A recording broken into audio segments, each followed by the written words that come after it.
I found this paper entitled Crypto-1 as a potential target of cancer stem cells for immunotherapy. So I'll start why attack new targets for immunotherapy. Mainly, there is many reasons. Three of them is that no immunotherapeutic target has been found that retains validity in the face of tumor diversity. So we saw that cancer can be very heterogeneous. So not every patient have the same antigens, have the same markers. So it depends on every patient by itself and every histotype by itself. So it's good to just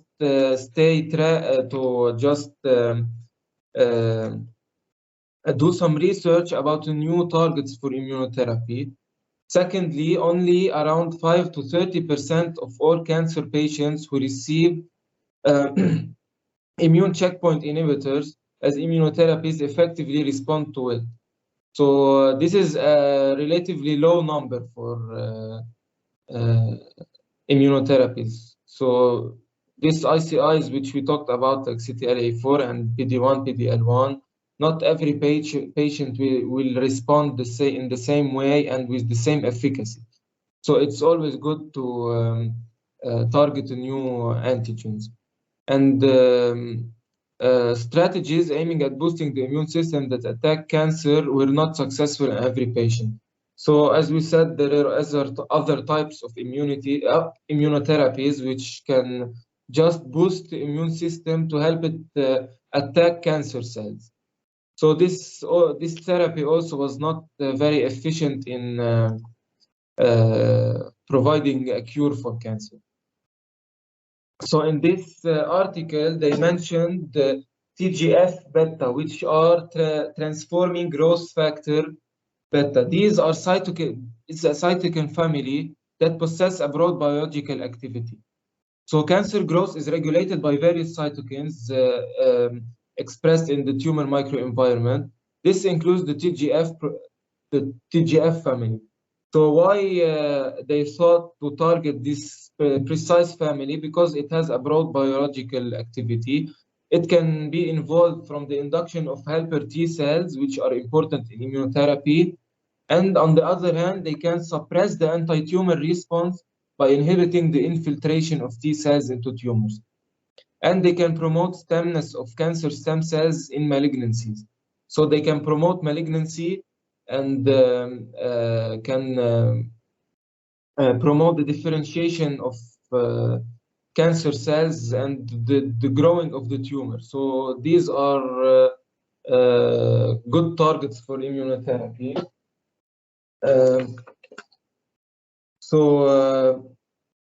This family of cytokines is relatively large. So they found that Crypto-1 is included in this family. Crypto-1 is a unique co-receptor required for nodal activity. Nodal is a member of the TGF family, which plays an important role in cancer stem cells, enhancing tumor growth and metastasis. So nodal is actually a co-receptor. I saw a video about how this nodal and Crypto-1 will interact to cause their effects so it's a pathway. It's difficult to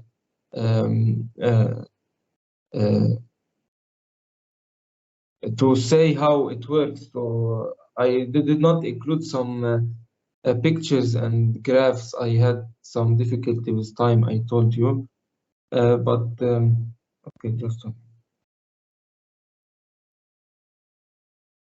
Okay, so Crypto-1 is overexpressed by various types of tumor cells. They found that Crypto-1 is expressed in different types of cancer, from breast, colorectal, gastric, ovarian, lung, pancreatic, basal cell carcinomas, bladder carcinomas. So it's a huge amount of cancers that this antigen is expressed in. So it's a potential target for immunotherapy. It is mainly involved in breast cancer tumorigenesis and found to have an essential role in angiogenesis, which is the development of blood vessels for the tumor cells. So it is a good target, I think. They did a number of studies on this oncoantigen, and there are different results. Some of these findings is that the crypto-1 vaccination was effective in inducing protective immune responses against metastasis produced by sphere-forming CSCs of melanoma and mammary carcinoma cells. So in this article, they included a lot of studies with different type of cancers.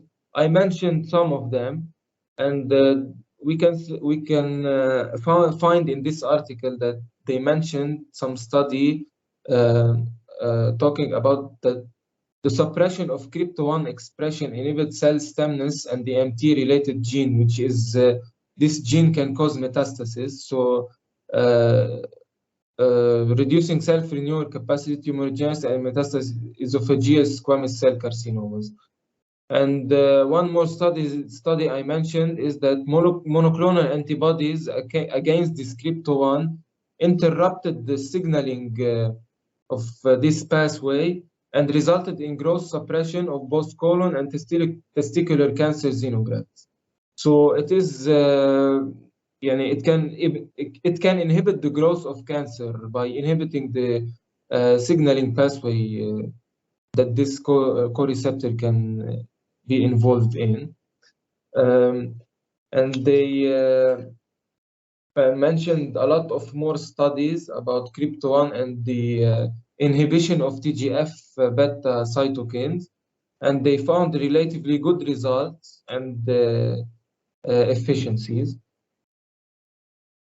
So that's basically it about this crypto-1 immunotherapy. And I included in the last slide, if you remember, I told you that the first study you told me to read about collagen 12 alpha 1, I told you it was a bit hard for me because it included a lot of information from bioinformatics if you read the article. So I had some difficulties reading it, but I got the main idea of this article. Okay. So they said that they can find some biomarkers that can be related to the prognosis of cancer patients. If you have this specific gene, or if the expression of this gene is involved in your type of cancer, they can say if your prognosis is good, if your response to treatment is